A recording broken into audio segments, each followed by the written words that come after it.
தலைப்பு: ஆதாம் முதல் சீயோன் வரை இளைய வயதினருக்கான ஆதியாகமம் முதல் வெளிப்படுத்தின விசேஷம் வரையிலான வேதம். பக்கம் 181. பாடம் 91.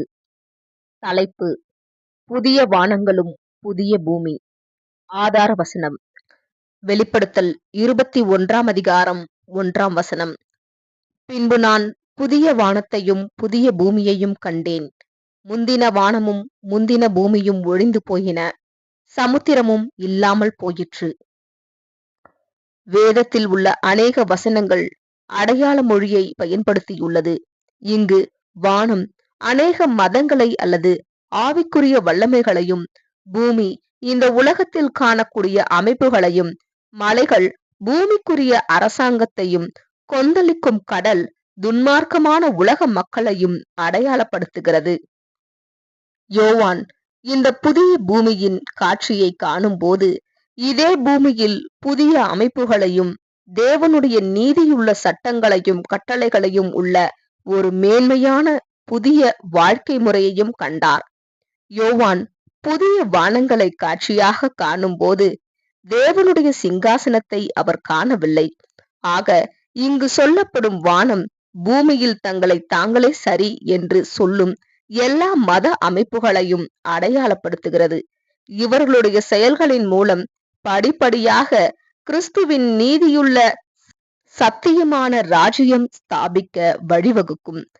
கிறிஸ்துவின் ராஜ்யம் என்பது மூன்றாவது வானமும் பூமியும் அல்லது வரக்கூடிய உலகமும் ஆகும். நோவாவின் காலத்தில் ஜலத்தினால் அழிக்கப்பட்ட உலகமே முதல் உலகமாகும்.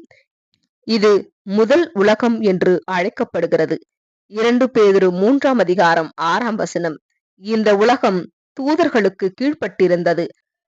அடுத்ததாக அப்பொழுது தொடங்கின இந்த உலகம் மகா உபத்திரவத்தின் காலத்தில் முடிவு அடையும். சாத்தானின் வல்லமையும் ஆளுகையும் இருப்பதினால் இதை இன்றைய தீமையான உலகம் என்றும் அழைக்கிறோம்.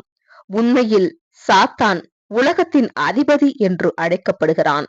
யோவான் 12 அதிகாரம் 31 அன்பும் நீதியும் அடிப்படையாக கொண்ட இந்த புதிய வானங்களும் புதிய பூமியும் ஸ்தாபிக்கப்படும். வல்லமைகளும் சர்வாதிகாரமும் முற்றிலும் அகற்றப்படும். நீதி மட்டும் நிலைத்து நிற்கும். கிறிஸ்துவின் 1000 வருட ஆட்சியில் இந்த உலகத்தில் இருக்கும் தீமைகள் படிப்படியாக நீக்கப்படும். அக்காலத்தில் நீதி முழுமையாக செழிக்கும். 72 சங்கீதம் 7 மேலும் நீங்கள் மனம் பொருந்தி செவி கொடுத்தால் தேசத்தின் நன்மையை புசிப்பீர்கள். ஏசாயா 1 அதிகாரம் 19 ஆனால் துன்மார்க்கமான அனைவரும் அறுப்புண்டு போவார்கள். 37 சங்கீதம் 9 நம்முடைய ஆண்டவர் இந்த உலகத்தில் அவருடைய சீஷர்களுக்கு உம்முடைய ராஜ்யம் வருவதாக, உம்முடைய சித்தம் பரமண்டலத்திலே செய்யப்படுகிறது போல பூமியிலேயும் செய்யப்படுவதாக என்று ஜெபிக்க கற்றுக் கொடுத்தது மத்தேயு 6 அதிகாரம் 10 என்று ஜெபிக்க கற்றுக் கொடுத்தது முதல் மனுக்குலம் இப்படிப்பட்ட ஒரு நிலைமையை நம்பிக்கையோடு ஜெபித்து கொண்டும் எதிர்பார்த்து கொண்டும் இருக்கிறது. இப்படிப்பட்ட அற்புதமான வாக்குத்தத்தம் நிறைவேற நாம் அனைவரும் ஆவலோடு காத்து கொண்டிருக்கிறோம். வரக்கூடிய உலகம் கிறிஸ்துவின் ராஜ்யம். பாடம் 91. தலைப்பு: பூத்து செழிக்கும் வனாந்தரம். ஆதார வசனம்: ஏசாயா 35 அதிகாரம் 1-2 வனாந்தரமும் வறண்ட நிலமும் மகிழ்ந்து கடுவெளி கழித்து புஷ்பத்தைப் போல செழிக்கும். அது மிகுதியாய் செழித்து பூரித்து ஆனந்த களிப்புடன் பாடும். அலங்காரமும் அதற்கு அளிக்கப்படும். அவர்கள் கர்த்தருடைய மகிமையையும் நமது தேவனுடைய மகத்துவத்தையும் காண்பார்கள். இந்த காலத்தில் பூமி மிகுந்த கொடூரமான குழப்பம் நிறைந்த இக்கட்டான நிலையில் இருக்கும் போது பூமியையும் சுற்றுப்புற சூழலையும் காக்க அநேக முயற்சிகள் மேற்கொள்ளப்படுகிறது. மனிதனுக்குள் இருக்கும் அறிவு அற்புதமாக கிரியை செய்து கொண்டிருக்கிறதையும் நாம் காணலாம். ஒவ்வொரு புதிய கண்டுபிடிப்புகளும் குறுகிய காலத்தில் மிக துரிதமாக கண்டுபிடிக்கப்பட்டு கொண்டிருக்கின்றது. ஆனால் மனிதனுடைய இருதயம் மேட்டிமையினாலும் பேராசையினாலும் நிறைந்திருப்பதினால் அவர்களுடைய கண்டுபிடிப்புகள் முழுமையாக மனுக்குலத்திற்கு பயன்படுவதில்லை. இந்த பூமியை சீர்படுத்த நினைப்பவர்கள் கிறிஸ்துவின் அரசாட்சியில் தேவனுடைய வல்லமையினால் அதை பூரணமான நிலைமைக்கு சீர்பொருத்தி வெற்றி பெறுவார்கள். வனாந்திரம் புஷ்பத்தை போல செழிக்கும் என்று சொன்ன வார்த்தைகள் வருங்காலத்தில் பிரேத குழிகளிலிருந்து வரும் கோடிக்கணக்கான மரித்த அனைவரும் உயிர் பெற்று சரீரத்திலும் ஆவியிலும் பூரணமாக போஷிக்கப்பட்டு பராமரிக்கப்படுவார்கள் என்று அறிந்து கொள்ளலாம். மூட நம்பிக்கைகள் நீக்கப்பட்டு அறியாமைக்கு பதிலாக ஞானமும், பகைக்கு பதிலாக அன்பும், பாவமற்ற நிலைமையும் கொடுக்கப்படும். அடுத்து வரும் யுகம் அறிவை கற்றுக்கொள்ளும் காலமாக இருக்கும். அன்று யூதர்கள் தேவனுடைய ராஜ்யம் பூமிக்குரிய ராஜ்யத்தை மட்டுமே குறிப்பிடுகிறது என்று தவறாக புரிந்து கொண்டது போல, இன்று தேவனுடைய ராஜ்யம் பரலோகத்திற்குரியது மட்டுமே என்று அநேகரால் தவறாக புரிந்து கொள்ளப்படுகிறது. ஆனால் நம்முடைய ஆண்டவராகிய இயேசு தேவனுடைய ராஜ்யம் இந்த பூமியில் ஸ்தாபிக்கப்படும் என்றும், அதற்கு மேலாக பரலோகத்தில் ஆட்சி அமைக்கப்படும் என்றும் மிக தெளிவாக போதித்தார். ஏசாயா 65 அதிகாரம் 17 வசனம், வெளிப்படுத்தல் 21 அதிகாரம் 1 வசனம்.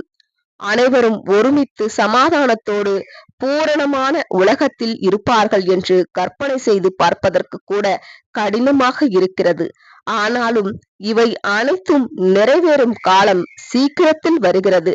சகலவிதமான அழிவுக்குரியவைகள் நீக்கப்படுவதனால் நிச்சயமாக வனாந்திரமும் வறண்ட நிலமும் மகிழ்ந்து கடுவெளி கழித்து புஷ்பத்தை போல செழிக்கும்.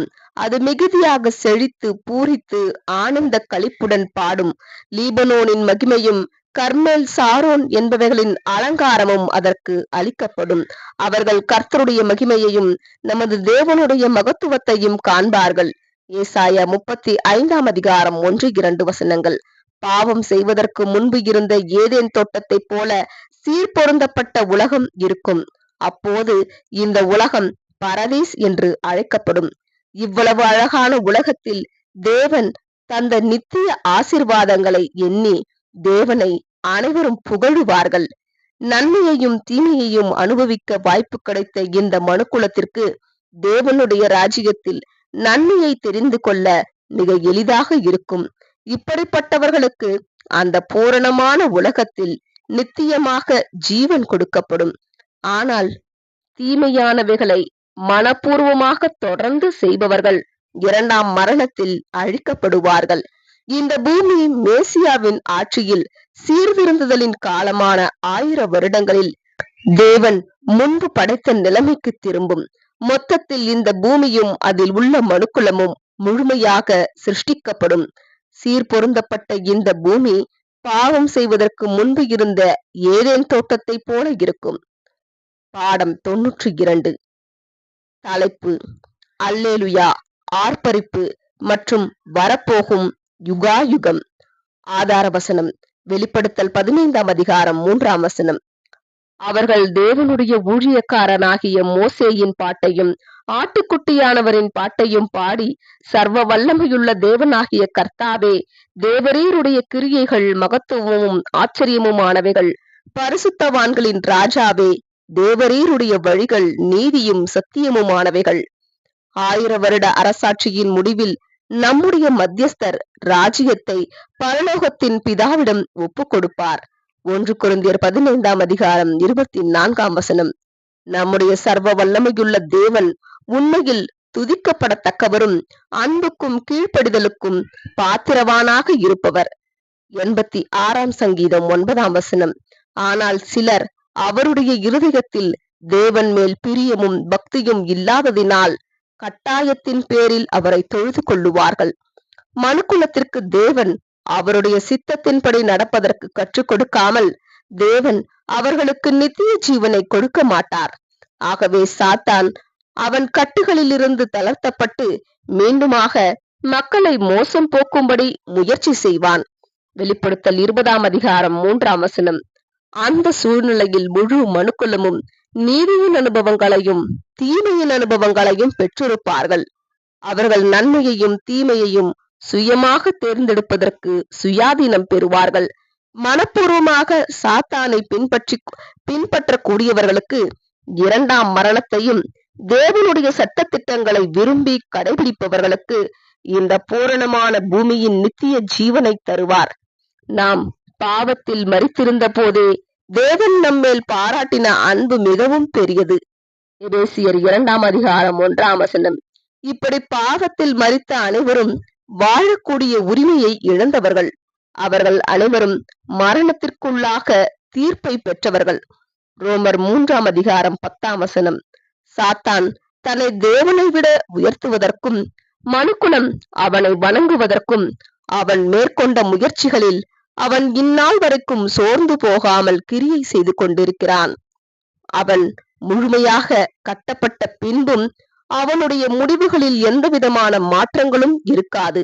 அவன் மீண்டுமாக கட்டவிழ்க்கப்படும் போது அவன் இந்த பூமியை அவன் ஆதிக்கத்தில் கொண்டு வருவதற்கு முயற்சி செய்வான். அப்பொழுது மனுக்குலம் மீண்டுமாக ஒருமுறை சோதனைக்கு உட்படுத்தப்படும். 1000 வருட ஆட்சியின் முடிவில் துன்மார்க்கமான அனைவரும் இரண்டாம் மரணத்தில் அழிக்கப்படுவார்கள். கீழ்ப்படிந்து மனப்பூர்வமாக தேவனுடைய சித்தத்தை செய்பவர்களுக்கு தேவனுடைய முன் திட்டத்தின்படி அவர்கள் அனைவரும் பூரணப்படுத்தப்படுவர். ஏசாயா 45:18. இப்படியாக ஆதியாகமம் 22:18 உன் சந்ததிக்குள் பூமியில் உள்ள குடும்பங்கள் ஆசிர்வதிக்கப்படுவார்கள் என்று தேவன் ஆபிரகாமுக்கு கொடுத்த வாக்குத்தத்தங்கள் முழுமையாக நிறைவடையும். இனி வியாதியும் இல்லை, மரணமும் இல்லை. வெளிப்படுத்தல் 21:4. பூமி முழுவதும் சுத்திகரிக்கப்பட்டு அதன் பலனை பூரணமாக கொடுக்கும். இந்த பூமியில் உள்ளவர்களுக்கும் பரலோகத்தில் உள்ள அனைவரும் சிங்காசனத்தில் அமர்ந்திருக்கிறவருக்கும் ஆட்டுக்குட்டியானவருக்கும் துதியும் கனமும் வல்லமையும் மகிமையும் என்றென்றைக்கும் உள்ளது என்று பரலோகத்தில் உள்ளவர்களும் பூலோகத்தில் உள்ளவர்களும் கூறுவார்கள். வெளிப்படுத்தல் 5:13. எபேசியர் 2:7. பிலிப்பியர் 2:10-11. உம்முடைய ராஜ்யம் வருவதாக, உம்முடைய சித்தம் பரமண்டலத்திலே செய்யப்படுகிறது போல பூமியிலேயும் செய்யப்படுவதாக. அல்லேலுயா. துதியும் கனமும் மகிமையும் வல்லமையும் என்றென்றைக்கும் தேவனுக்கே உரியது. ஆமேன். இத்துடன் ஆதாம் முதல் சீயோன் வரை எனும் பாடம் முடிவுற்றது. ஆமேன்.